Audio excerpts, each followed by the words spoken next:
Hey guys, had a video that we were going to make today to show you guys a couple things about the Jeep.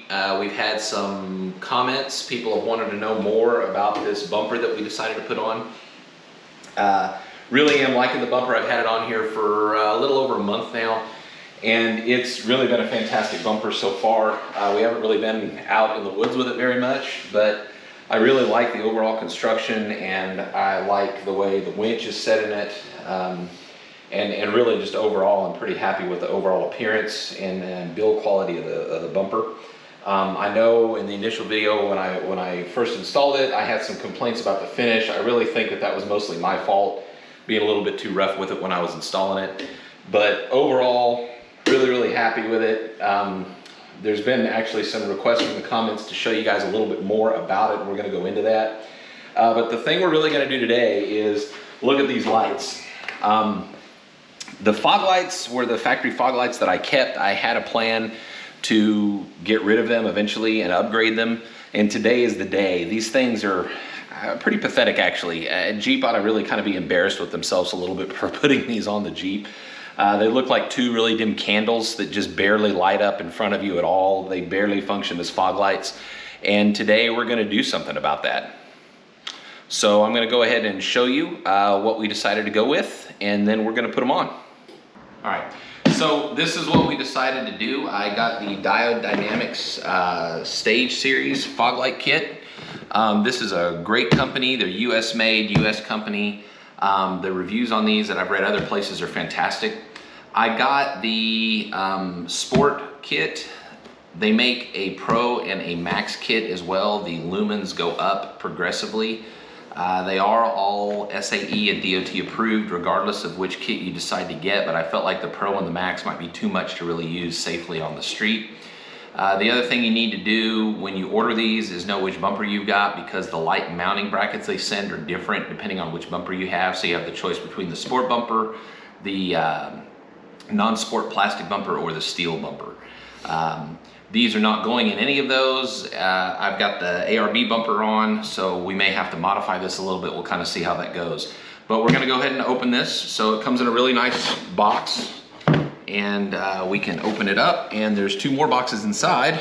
Don't know what's really in which box here, so let's open one of the boxes and just see what is in this. So these are the lights. So they're in a little holder to hold them. And they really appear to be well made. They're all die-cast aluminum housing. They're pretty solid. They feel really solid. They look really good. Their finish is excellent. They've got like a black kind of textured powder coat that I think is going to match the ARB bumper really well. So we have one there, and the other one looks basically just like it.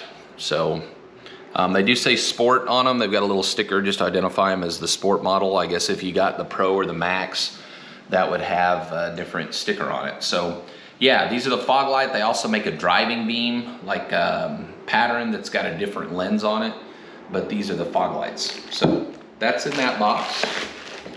I'm gonna set this box to the side, and then we're gonna look and see what's in this. This box is a lot lighter, so I don't think there's much in here. This box has a baggie. So they gave you a box that's got a baggie. Could have just given you a baggie maybe, I don't know. This I think is your mounting brackets and wiring harnesses.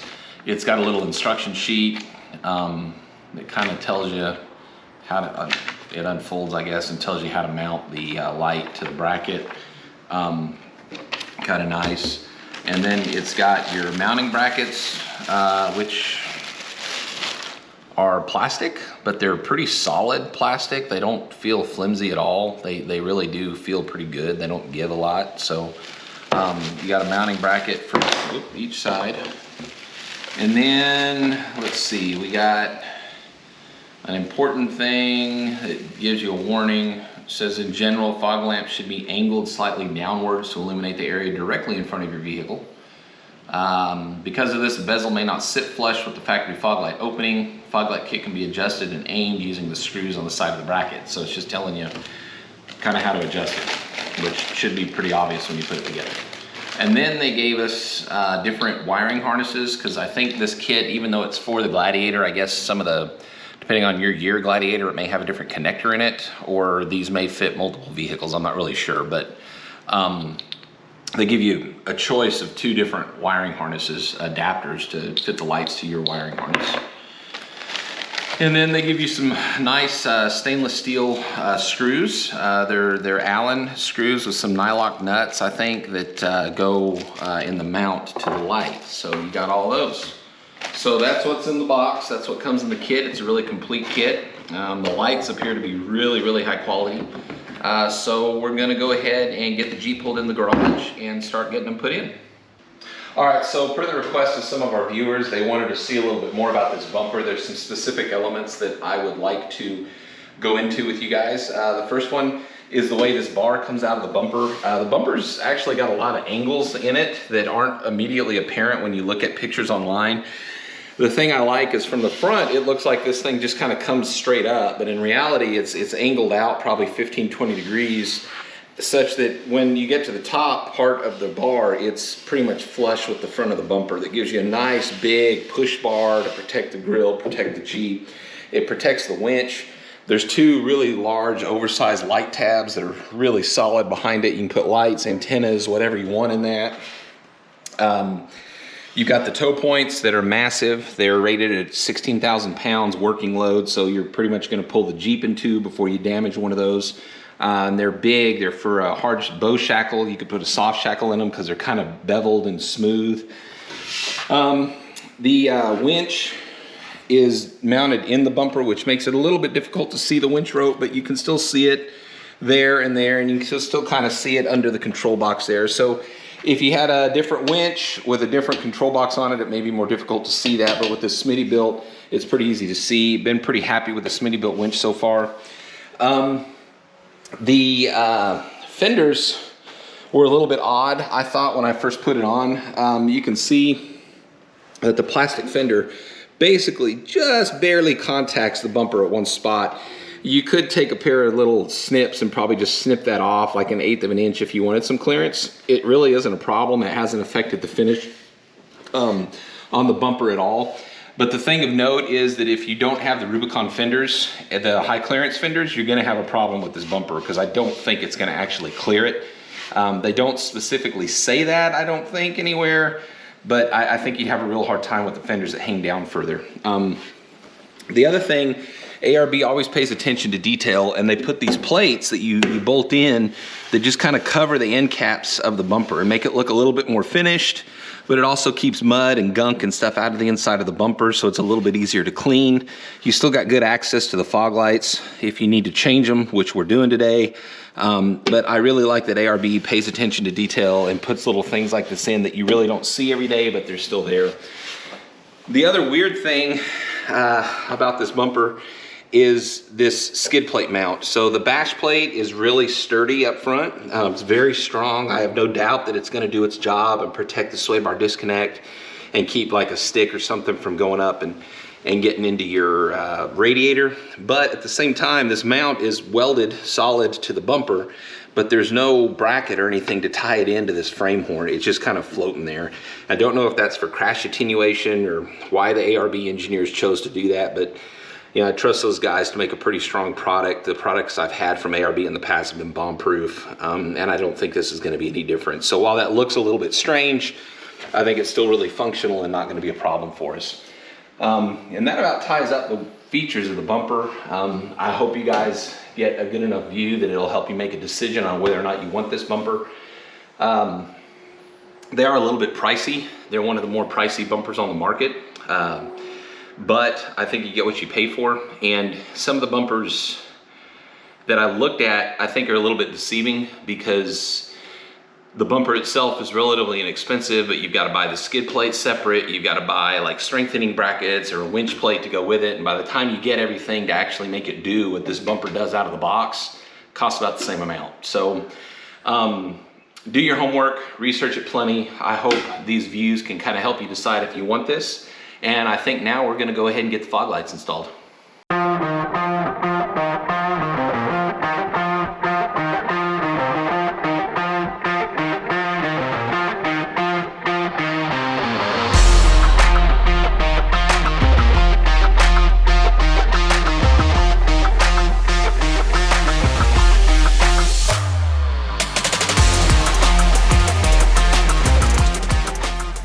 So trying to orient these, I don't know, hopefully you'll be able to see it, but there's a little D made into the lens, and you want to make sure and orient that D so that it's, you know, right side up, not like this backwards or sideways or something like that.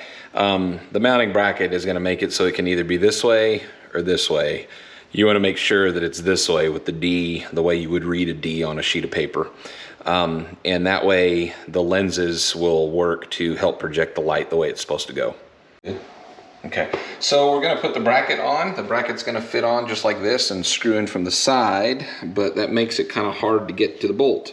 So if you look, there's these are square and they capture the nut actually in the light housing when you put the nut in there. So it's a nylock nut, so it's a lock nut, and it's a nice little button head Allen screw that's 5/32. So we're going to put those on, and then we can put them in the bracket. Also, there's a D on this, so we're going to orient it so that the D is up in the basically upper right hand corner, but in the orientation again that you could read the letter D.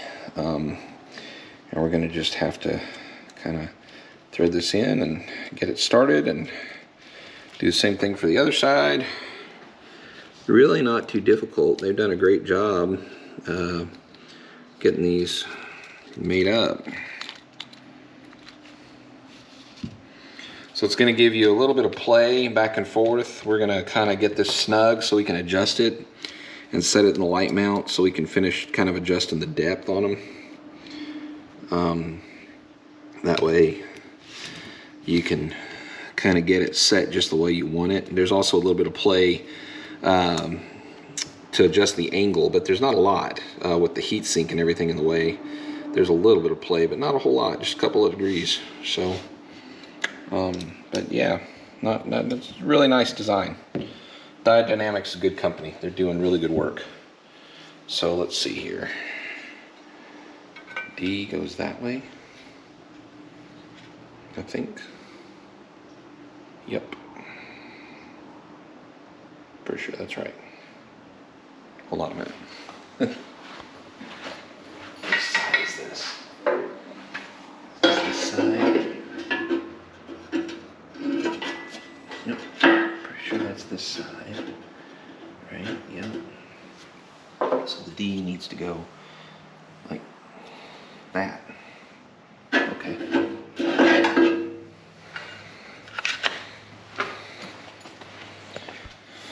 All right, so again, ARB supplies you with screws that we just took out, so we're going to put them back in. Pretty easy.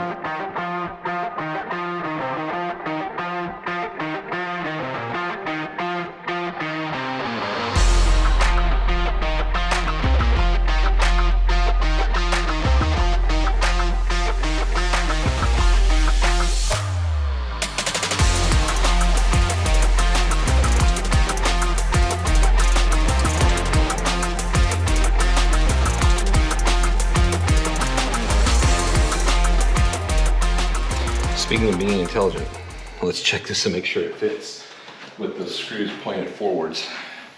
I just want to make sure we don't have a problem. The clearances are a little bit snug in this bumper, just so you know. So yeah, see, we're gonna have a little bit of a clearance issue, I think. Ooh, well, maybe not. Dang, that actually looks pretty good. Okay. Okay, we're gonna go ahead and finish assembly then.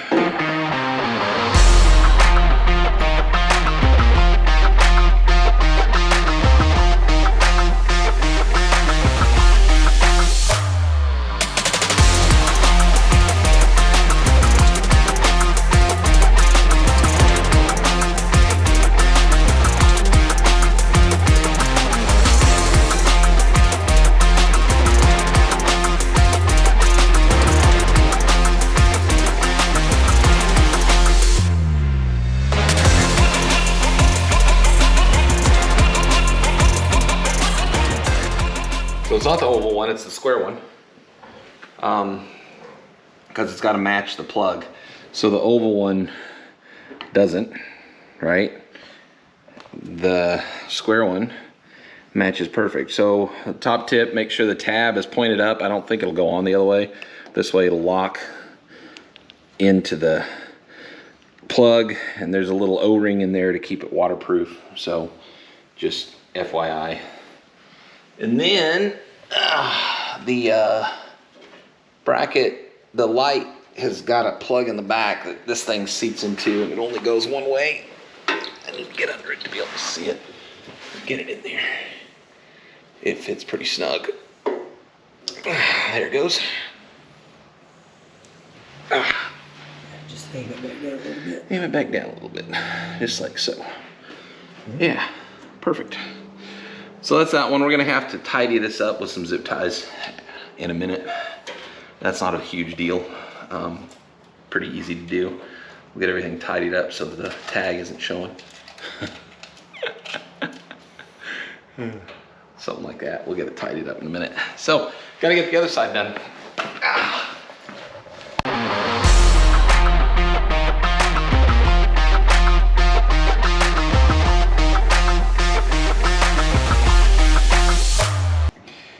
No, so these lights, I got the other side installed now. I'm just gonna get some zip ties in a minute, and we're gonna zip tie the wiring up so it isn't hanging down like so. But we can do that. There's a little bit of slack because of the adapter, but there's plenty of stuff to zip tie to back here. Overall, these lights look the part. They look amazing. The finish on the Diode Dynamic light matches the finish of the bull bar just perfectly. It kind of ties in with the black bezel on these Quake LED lights, and ties the whole front of the Jeep together so it's more cohesive, I think. So from an aesthetic standpoint, it's awesome. Can't wait to get these out at night to try them out, see how they work. I'm pretty confident they're gonna be a lot better. We're gonna aim them in a minute probably just to make sure that we don't need to do any fine adjustment, but I think they're gonna be pretty good the way they are. The thing that is probably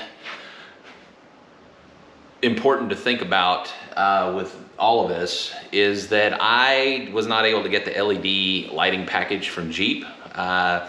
Inventories being what they are in the last year or so with the microchip shortage and everything else have made it really difficult to find new vehicles. This was, the dealership had gotten this one in. It was the first one that they had gotten in about 3 months, and they didn't know when they would get another one. And looking around our area, that certainly seemed to be the case. There wasn't a whole lot of Rubicon Gladiators available. So I took the one I could get. It had the halogen headlights on it and the halogen fog lights. As you saw, we just took the halogen fog lights out. When Jeeps get more common and you're able to select a little bit more, I would suggest really considering the LED lighting package from Jeep. It is a fairly expensive option. I think it's $1,500 or $1,800 or something, but you know, these Quake headlights were about $600 for the pair. The Diode Dynamic lights were $220 for the set and the kit. So we're, you know, almost $900 in, and I still have the normal incandescent taillights. Now the taillights are okay, they're fine, but if I wanted to go ahead and upgrade those to LED, we're looking at another probably $400 or $500 minimum. So really, you don't come out ahead by doing this yourself. I was able to do all the labor myself. I'm comfortable doing that. You can go back and watch the LED headlight video and kind of see how I did that. It is involved. You got to take the grill off. You got to do quite a bit to the Jeep, but you can do it. But if you're not inclined to turn wrenches, then you're gonna have to pay somebody else to do this, and it's gonna increase your cost for labor costs. So just something to think about. I like these. I like the end product. I think it's gonna work great for us. But I could have saved myself some time for sure, and not really saved any money really if I was able to get the LED light package from Jeep from the factory. So that about sums it up. I think we've got other things planned for the Jeep still, and we'll show you those as we do them. But we're gonna go ahead and sign off. Hope to see you guys out there on Order of the Traveling Hats.